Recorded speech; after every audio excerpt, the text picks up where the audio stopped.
In 1970, English brass rock band Brainchild released their singular album, Healing of the Lunatic Owl, and from it, the title track.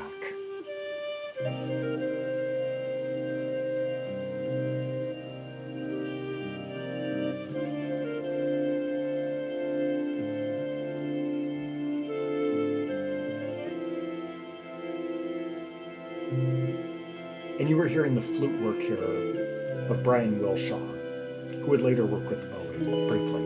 And I can hear sunlight when I talk to the clouds, and I can see silence whisper aloud. Okay, I guess he's singing from the point of view of an owl. I can't say who's right and who's wrong, but I know just where I belong. That's with the sun and the clouds and the trees and the plains where people don't ever go.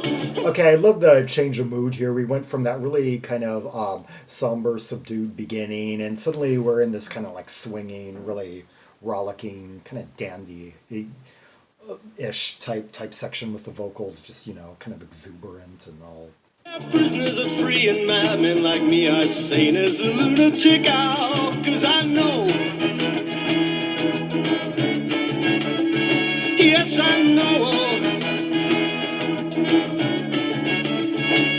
Love that syncopated rhythmic feel that we got going here. But I can hear darkness all the year round,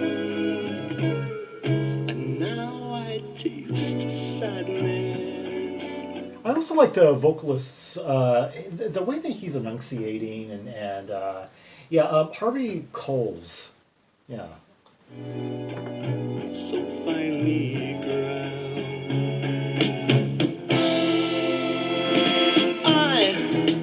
I was contented to live free as a lunatic owl. Okay, it's like 4/4, but with like 1 2 3 1 2 3 1 2 1 2 3 1 2 3 1 2 in the bars. They took away my clouds and the trees and left me with my cold reality. The wild words they gave me were so strange I had to close my eyes to see. Yeah, I love the flair he's got in his voice. Just I know, but I know. it's kind of like a part master of ceremonies, but it's also got kind of like a laid back feel to it.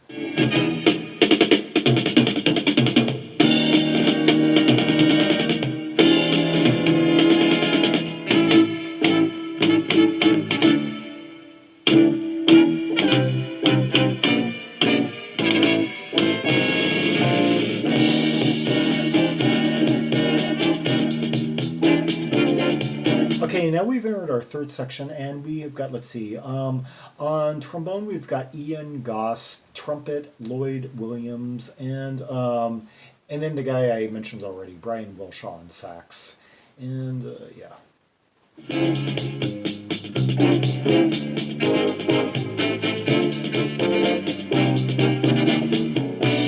Yeah, those guys. Aside from Brian Wilshaw, is the only. Is the only person in technically the woodwindist in the band, but of the brass section, to have really done anything else beyond this album, according to Discogs. Yeah, he was on Aladdin Sane, and that first, the Ziggy Stardust live concert that was like later released from 1973. Yeah, on a few tracks anyway.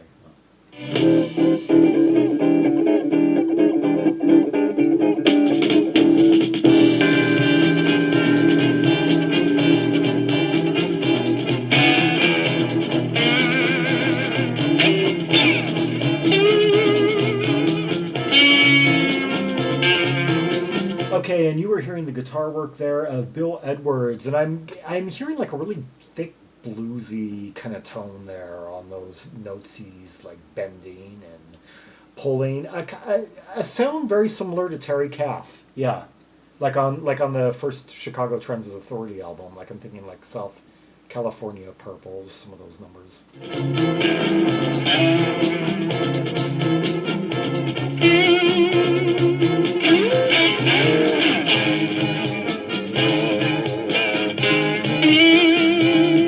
Like he's almost verging on sort of like dissonant. I could have mentioned freeform guitar. Yeah, that number.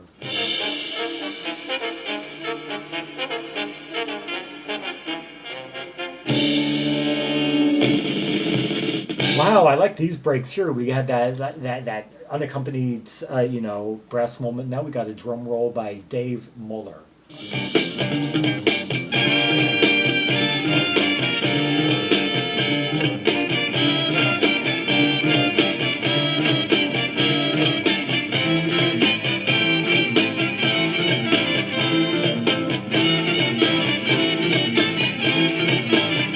1 2 3 1 2.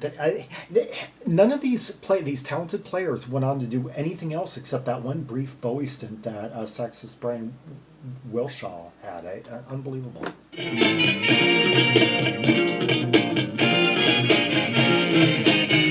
Okay, that was 5/4. 1 2 3 1 2 1 2. Yeah.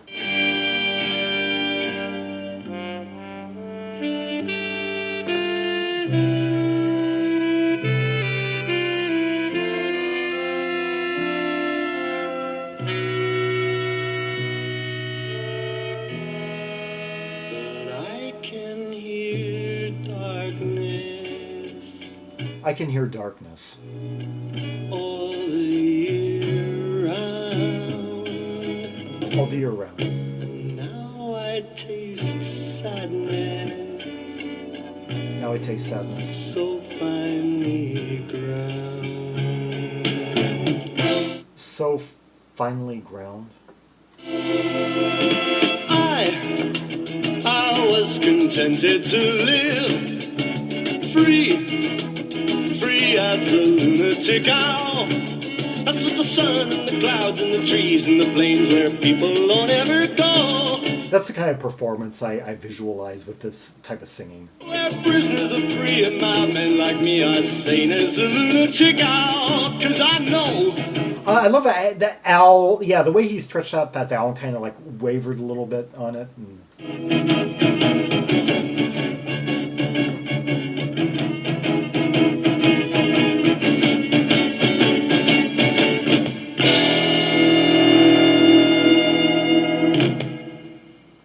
Great title track from their singular album, Healing of the Lunatic Owl. That was Brainchild. Yeah, a track that definitely a lot of like instrumental talent within the band and several different soloists, and each taking their turn to shine, but everyone really respecting the composition, which was quite involved, had like about 5 different movements within it, and yet cohesive too, and covered a lot of moods, from the really somber, subdued beginnings, and then to the more like rollicking, jazzier passages, and then to the more complicated, trickier places that really gave them room to stretch out. Yeah, one of the 1970 was a loaded year for brass rock, and this from the UK was among the highlights of that. Yeah, coming as they did like around a whole. Like half dozen bands, like these guys. There was like Aquila from Wales, The Greatest Show on Earth, Galliard, the Keith Hartley Band, If, who I just did the other day. Yeah, the band Heaven. They put out an album the following year. And that was just the UK. There was also a bunch of bands in the US, like Purveying the brass rock style, of course, like Chicago, Blood, Sweat, and Tears, and then it. Sons of Champlin, 10-Wheel Drive, Gas Mask, Ambergris, Tower of Power, kind of early on could kind of fit. They later went more like hardcore funk, and then the movement spread around the UK too, with bands like Roundhouse from Switzerland, Emergency, Creative Rock from Germany, Zoo from France, Mr. Albert Show. Machine from Netherlands could kind of be seen as part of it. The band Splash from Sweden, Ping Pong from Italy. A little bit later, caught on Australia with bands like Kush. Yeah, just around the world. A few from Canada, maybe like Horn. Yeah, Illustration, Guillotine from Quebec. Yeah, anyway, let's hear another track from this great album, She's Learning.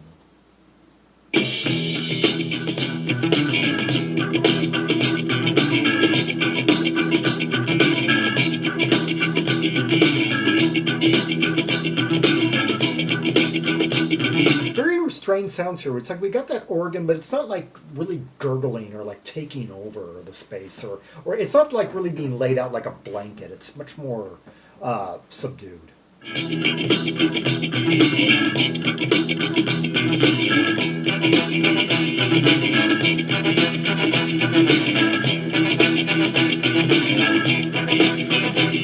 The brass is just kind of punching out the mix. Oh,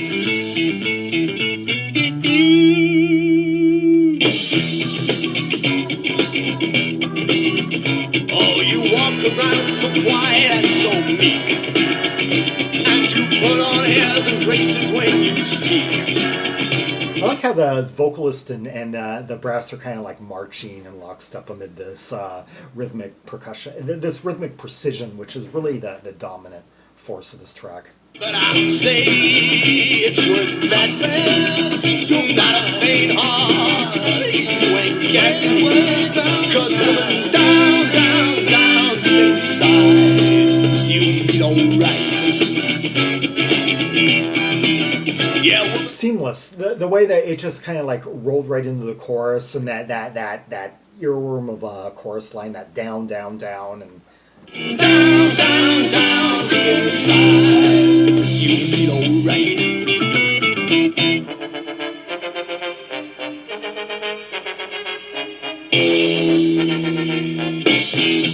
perfect trade-off, yeah, and like held notes and like choppy interjections, yeah. Just miraculous way to take us out of that chorus and pivot back into that. From the moment your eyes open and you wake. I like the kind of like swagger that he's singing with. It's like refined, and yet it's commanding at the same time. He's really confident. He's not like overdoing it. He's just kind of leading. You never played for real, you always fake. But I'll bet you ain't fooling. You'll find you don't need no schooling. 'Cause I'm down, down, down inside.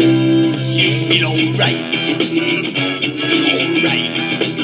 Yeah. I love how those brass lines right there, they kind of like interject on the chorus line and just are a perfect trade-off with that vocal melody. Down, down, down inside, you feel alright.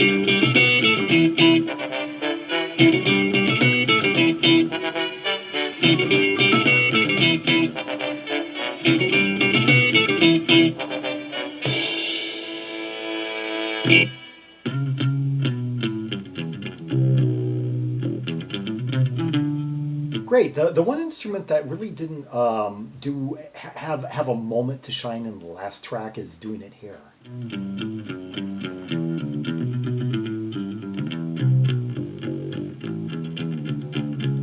And that's Harvey Coles, yeah.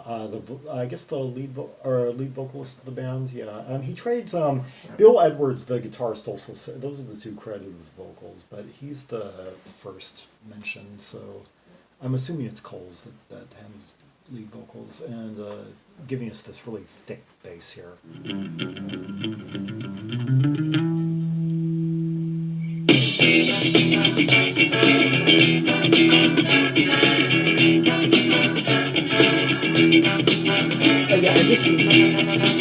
This is a Coles composition, this track. The last one was a Brian Wilshaw composition, the Bowie side guy.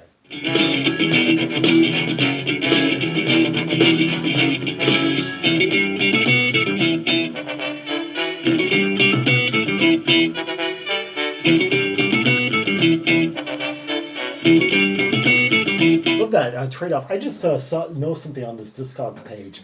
It's going for a median price of $132.43. Lowest 65, highest $263. For the A&M original released in 1970 on UK A&M. Last sold 20th December 2019.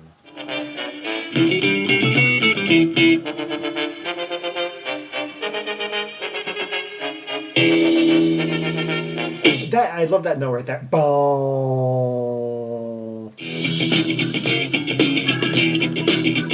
Why, it seems to me you're really on the come, and you laugh at all the people you put on. And I know that you are learning, that your bridges are burning, but pulling down inside, you feel alright. You feel alright. This band is quite schooled apparently in the R&B of the English adaptation of R&B of the 1960s. Like, I'm wondering if these guys sound way too polished to have just like assembled shortly before this album was recorded. I mean, they sound. Let's see, they put out a single, I guess, The Cage. Yeah, not on the album. And they put out a non-album single at the time of, and I would just imagine that these guys had to have been involved in like R&B combos of like the mid '60s, like '65, cutting their teeth. Some of these players must have been in like unsigned bands that rubbed shoulders with the likes of the Spencer Davis Group, the Art Woods. All those like R&B bands of the mid '60s beat boom. Down inside, you feel alright.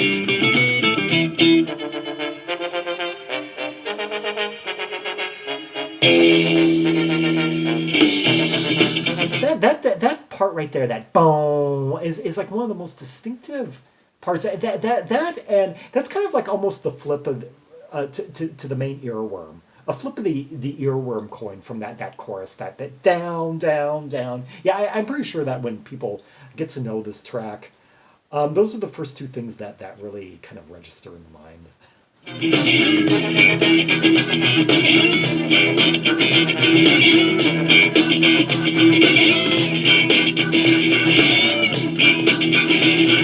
Hear that guitar sliding, kind of getting sort of like discordant once again. Yeah, almost kind of like hinting at Sonny Sharrock almost.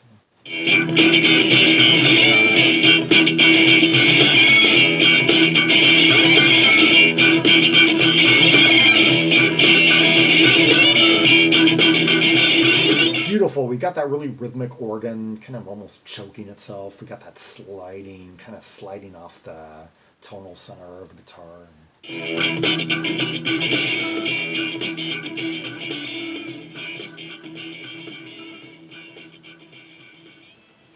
That was She's Learning by Brainchild, and from the album Healing of the Lunatic Owl, and before that, the title track from that album, English band Brainchild, brass rock septet, and released one album on A&M Records, plus a non-album A-side that same year, and then promptly vanished, and just one great album to leave us with. Yeah, many great, 1970, a really just booming year on the UK music scene.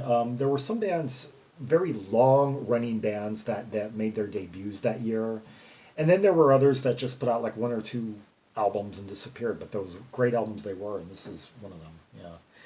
Anyway, for more Rubies and Sapphires from the Brainchild album, see the directory of albums by English B artists linked in the description below. Like and subscribe, follow me on social media, share the video, and leave a comment if there are any observations you have about the two tracks we just heard. The interplay, the layers, the counterpoint, the compositional framework and development in each track, and the soloing. Yeah, who had the best break, the best moment. And until next time, this is Zaragon, the world's most ear travel trimaximist, signing off.